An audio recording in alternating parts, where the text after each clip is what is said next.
Hello everyone, this is Shweta Negi. Welcome to you my YouTube channel Experience the Maths. And today in this video we are going to solve chapter 14 ninth class statistic from NCERT book exercise 14.3 question number 4. And let's see what is the question number 4 is. The length of 40 leaves of a plant are measured correct to the millimeter and obtained data is represented in the following table. 118 to 126, frequencies 3, 127 to 135, 5, 136 to 144, 9, so on, 172 to 182. Okay.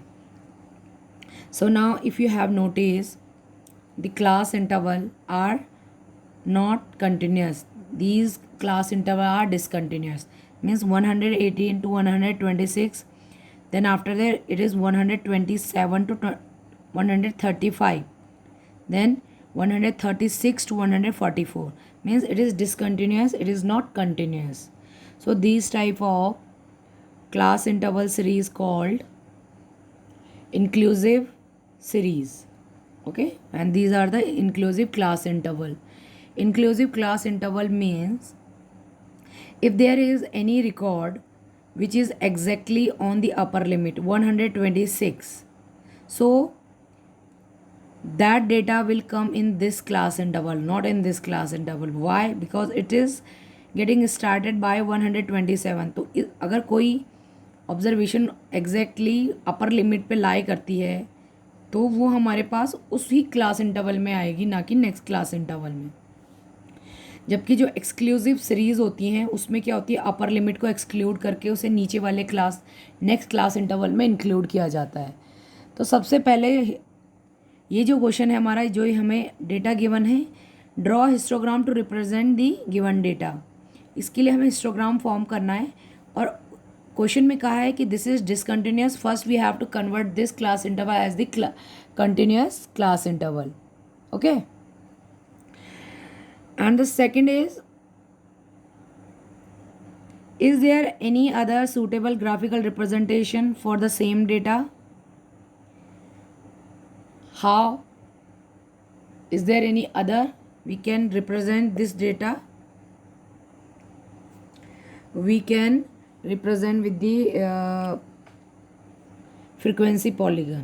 Okay, it is correct to include the maximum number of leaf 153 centimeter long. Why? Is it correct to conclude the maximum numbers of one? Okay, so we will give the answer of these question later. First we will convert this given discontinuous class interval to continuous class interval. Okay, so I have write down the question already. Okay, I am not writing frequency over here.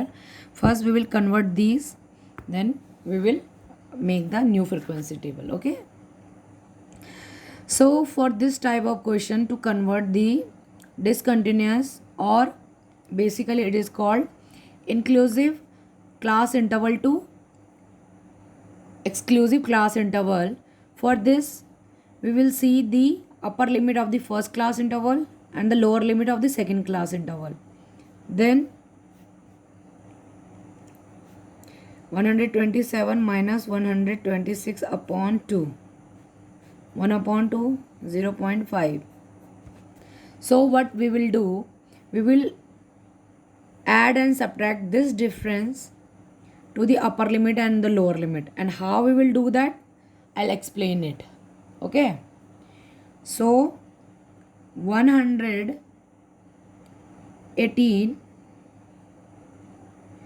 minus 0.5, in the lower limit we subtract and in the upper limit we will add 0.5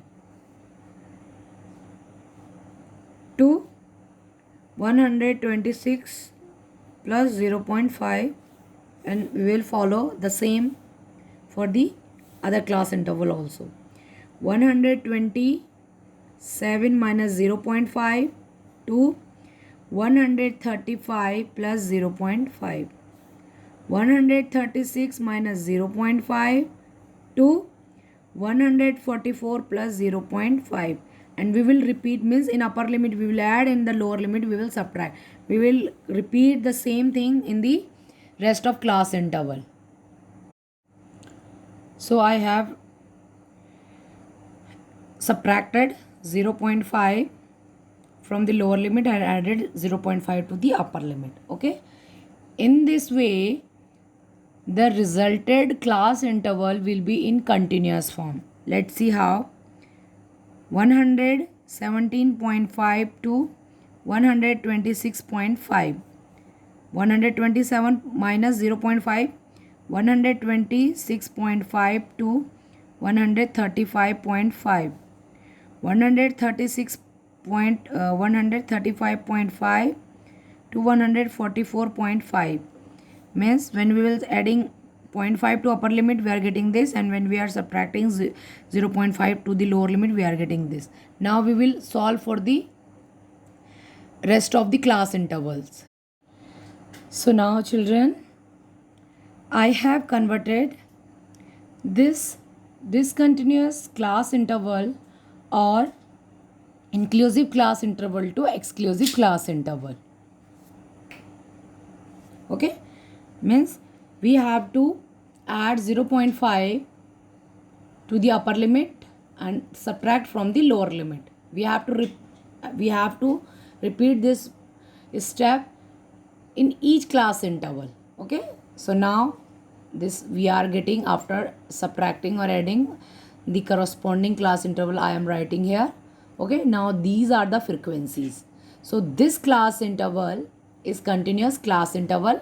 Now we have to plot the histogram for the given information. Okay, now we will draw the histogram. Okay, so now children, we have to represent this continuous class interval and this frequency with respect to each other. So first I'll draw the graph. So I have written already how we will write our class interval. Okay, so first I will put kink over here because first class interval, the first lower limit is 117.5, then 126.5. So there is the gap of 99.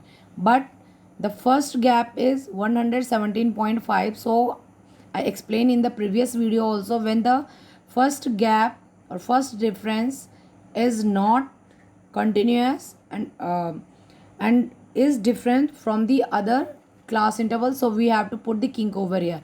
Means जो पहला वाला difference होता है वो difference और बाकी जो class interval का डिफरेंस है अगर वो सेम नहीं है तो किंक यहाँ पे आएगी. सपोज अगर हमारा जो ये होता है ये 0 to 2, 2 to 4, 4 to 6 ऐसे चल रहा होता कि 2 2 का गैप होता तो हम तब किंक नहीं रखते. मीन्स यहाँ पे जो गैप है वो बाकी गैप के जैसे ही है तो no need to put the kink over here. And so class interval we are representing on X axis and number of leaves I am representing on the y axis. That means these are the frequency. Okay, means number of leaves. So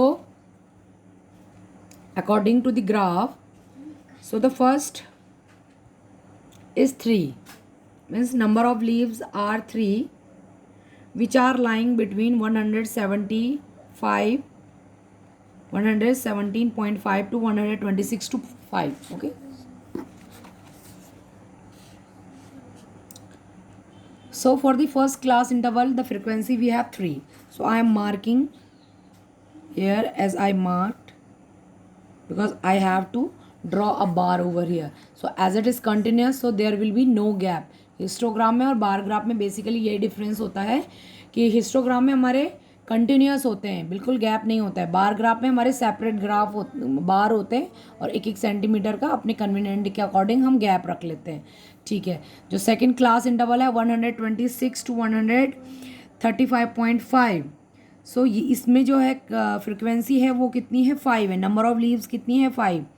तो यहाँ पे मैंने 5 के सामने इसको mark कर दिया है. ठीक है, the next one is 44, 100 35.5 to 144.5। सो इसके लिए जो हमारे पास है वो 9 है। कितनी है? 9 है। तो 9 के लिए मैं यहाँ पर रिप्रेजेंट कर देती हूँ इसको। ये मेरा 9 है, ठीक है। Then 12, next observation is 12, frequency is 12, ठीक है। Next is 5 again, 5 again, so 5 यहाँ पे आएगी। Then next is 4, next frequency is 4, so it will be come over here, and the last one is 2, so it will come over here. अब we have to draw the vertical graph, vertical bar। तो बस बार हम इसमें क्या कर देते हैं, plot कर लेते हैं, ठीक है, और हमारा हिस्टोग्राम हमारे पास बन जाएगा। तो मैं ये सारे पॉइंट्स को ऐसे करके ज्वाइन कर लेती हूँ, तो हमारा बार ग्राफ मिल जाता है। एक मैं आपको करके दिखा देती हूँ, बाकी फिर हम बनाते हैं, ठीक है।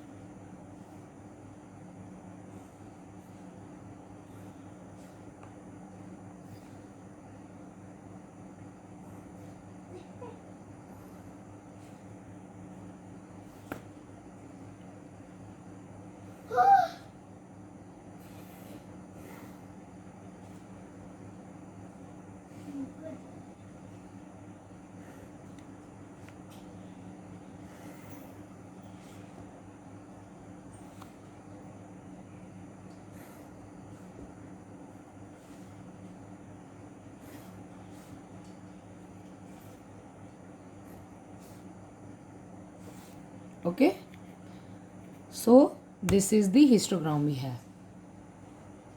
ओके, तो इसका जो हमारे पास टॉपिक होएगा, what we will the topic, length bar graph of length of leaves, length of leaves of a plant, है ना। हिस्टोग्राम लिख लेते हैं यहाँ पे, histogram, histogram for the length of 40 leaves, histogram for the length of 40 leaves of a plant, of a plant, measure, जिसमें हमने इसको मेजर्ड किया है किसमें, मिलीमीटर में, in millimetre. So this is our topic. ये टॉपिक भी मेंशन करना ज़रूरी होता है, ठीक है। स्केल में लिख लेंगे, एक्स एक्सिस में क्या है हमारे पास, क्लास इंटरवल है, ठीक है। 1 सेंटीमीटर का गैप किसके बराबर है, 9 मिलीमीटर। जो 1 सेंटीमीटर का जो बॉक्स बनता है बच्चे हमारे पास, ये 1 सेंटीमीटर का बॉक्स है ना, तो एक बॉक्स में कितने का गैप है, 9 का, 9 मिलीमीटर का गैप है, ठीक है। सो वाई एक्सिस पे हमारा क्या रिप्रेजेंट हो रहा है, उसको भी मेंशन कर लेते हैं। वाई एक्सिस पे हो रहा है हमारे पास नंबर ऑफ लीव्स, ये फ्रिक्वेंसी हम दिखा रहे हैं, इसको हम कह सकते हैं नंबर ऑफ लीव्स। बस, तो ये नंबर है तो इसकी कोई यूनिट नहीं है ना, नंबर ऑफ लीव्स, फ्रिक्वेंसी है ये, ब्रैकेट में नंबर ऑफ लीव्स, ठीक है। तो this is our scale, this is our topic, this is our bar graph, देख लीजिए आप अच्छे से, ठीक है। अब चलिए इसके क्वेश्चन डिस्कस कर लेते हैं। इसमें हम, उसने इस क्वेश्चन में हमसे कुछ क्वेश्चन पूछे हैं, उनको हम डिस्कस कर लेते हैं फटाफट से। तो first question was related to histogram represent, second is there any other suitable graphical representation for the same data। बिल्कुल है, ये जो डेटा हमने बनाया है इसको हम हिस्टोग्राम में रिप्रेजेंट कर रहे हैं, इसी को हम फ्रिक्वेंसी पॉलीगन में भी रिप्रेजेंट करते हैं। तो फ्रिक्वेंसी पॉलीगन में करने के लिए हमें क्या करना पड़ता है, सबसे पहले तो इसको कंटिन्यूस में जैसे हमने कन्वर्ट किया वैसे ही करना है, 0.5 यहाँ से रिमूव करके 0.5 यहाँ ऐड करके कंटिन्यूस में कन्वर्ट करने के बाद हम इसका क्लास मार्क फाइंड आउट करते हैं। क्लास मार्क का फॉर्मूला होता है upper limit plus lower limit divided by 2, तो क्लास मार्क निकल जाता है। क्लास मार्क निकल जाता है हर एक क्लास इंटरवल के लिए विद रिस्पेक्ट टू फ्रिक्वेंसी। अब हम क्या करते हैं, क्लास मार्क और फ्रिक्वेंसी के बीच प्लॉट जो ग्राफ होता है प्लॉट करते हैं, उसको फ्रिक्वेंसी पॉलीगन कहते हैं। हिस्टोग्राम की हेल्प से भी हम फ्रिक्वेंसी पॉलीगन बना सकते हैं। कैसे करते हैं? क्योंकि देखो हमने क्या निकाला, क्लास मार्क निकाला, क्लास मार्क मिड पॉइंट निकाला। तो इसमें अगर हमें इसी से फ्रिक्वेंसी पॉलीगन बनाना होता है, तो जो कि हम इसमें बनाएंगे नहीं, ठीक है ना। तो क्या करते हैं, इनकी जो मिड पॉइंट होते हैं ये वाले, ये मिड पॉइंट, इसका ये मिड पॉइंट, इसका ये मिड पॉइंट, इसका ये mid point, mid point, mid point and mid point, इन सारे मिड पॉइंट को हम क्या कर लेते हैं बच्चे, ज्वाइन कर लेते हैं, और यहाँ से हमें फ्रिक्वेंसी पॉलीगन मिल जाता है। क्या मिल जाता है? Frequency polygon. ठीक है, तो इसी इन्फॉर्मेशन को हम एक और तरीके से दिखा सकते हैं, दैट इज़ फ्रिक्वेंसी पॉलीगन। तो फ्रिक्वेंसी पॉलीगन बनाने के दो तरीके हैं, एक तो with the help of histogram, जो मैंने मिड पॉइंट ज्वाइन करके बताया आपको, और अगर आप ऐसे नहीं बनाना चाहते, डायरेक्टली फ्रिक्वेंसी पॉलीगन बनाना चाहते हैं, तो वो भी बन जाता है। उसमें आपको पहले क्लास मार्क फाइंड आउट करना होता है। ठीक है, चलिए नेक्स्ट क्वेश्चन है इसमें, third question, is it correct to conclude that maximum number of leaves are 153 millimetre long? Why? Yes और नो, जो भी हमारा आंसर होगा उसका रीज़न हमें देना है। तो देखो ये एक हमारे पास क्लास इंटरवल आया है, आपको दिख रहा है, जिसमें कि मैक्सिमम नंबर ऑफ लीव्स है। तो क्वेश्चन में पूछा है कि हम ऐसे कंक्लूड कर सकते हैं कि, क्या कर सकते हैं कि 153 मीटर लॉन्ग सबसे नंबर ऑफ लीव्स इसी में ज़्यादा आ रही हैं, जिनकी मतलब नंबर ऑफ लीव्स वो ज़्यादा हैं, 12 हैं, जिनकी की लेंथ कितनी है, 153 है। But that is wrong, no we can not conclude that. मैंने हमेशा आपको बताया है, जब भी हम ग्रुप्ड डेटा बनाते हैं तो उसमें हमारे पास रेंज होती है। हम ऐसे कह सकते हैं कि इस क्लास इंटरवल के बीच में सबसे ज़्यादा नंबर ऑफ लीव्स है, लेकिन हम ऐसे कंक्लूड कर दें कि 153 मिलीमीटर ही सारी लीव मैक्सिमम लीव की लेंथ है, तो वो रॉन्ग हो जाएगा। हाँ, हम ऐसे कह सकते हैं कि 155 से 153 के बीच में जो लेंथ है लीव्स की वो सबसे ज़्यादा है, क्योंकि ये फ्रिक्वेंसी सबसे ज़्यादा यहाँ पे आ रही है। तो ऐसे हम कंक्लूड कर सकते हैं कि इन बिटवीन 155 टू 153, बट हम ऐसे नहीं कह सकते कि एग्जैक्टली 153, क्योंकि 153 तो रेंज है, ये अपर लिमिट मतलब 155 और 153 के बीच में हमारे पास सारी लेंथ की लीव्स है। तो जो हमारे पास थर्ड को है, इसका आंसर नो है। वाई मैंने आपको एक्सप्लेन कर दिया। So children, this is the answer for our question number 4 of exercise 14.3. And if you have understand the concept of histogram, if you have understand the question, how we solve, how we'll draw, how we'll plot the histogram for the given data, so please watch the video and do not forget to like it if you really think that you have understand the concept what I want to convey to you. Thank you children.